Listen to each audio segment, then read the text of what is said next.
Oh, di ba? Sumama na si nanay sa aking mahiga. Kasi napuyat daw kami.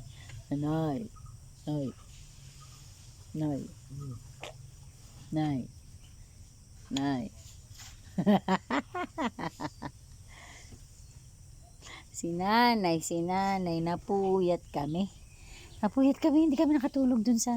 Eh, siya nakatulog siya. Maingay yung mga batang nasa unahan namin. Dalawang bata yung maingay. Tapos yung isa, yung medyo malaki, lingon ng lingon sa amin, ginugulo kami. Parang dinidistra kami. So sabi ko, ano ba to? Ano ba tong sabi kong, anong to? Yung dinidistra kami, tahimik lang naman kami. Sabi ko sa bata, shh.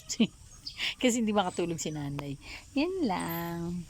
Naiipit yung tuhod ko. Aray ka kung ano yung binigla na. Oo. Binigla na isinagad. Naiipit yung tuhod na nanay. Tapos inano ko. Pero sinaway naman sila nung katabi, yung kamag-anak ng katabi.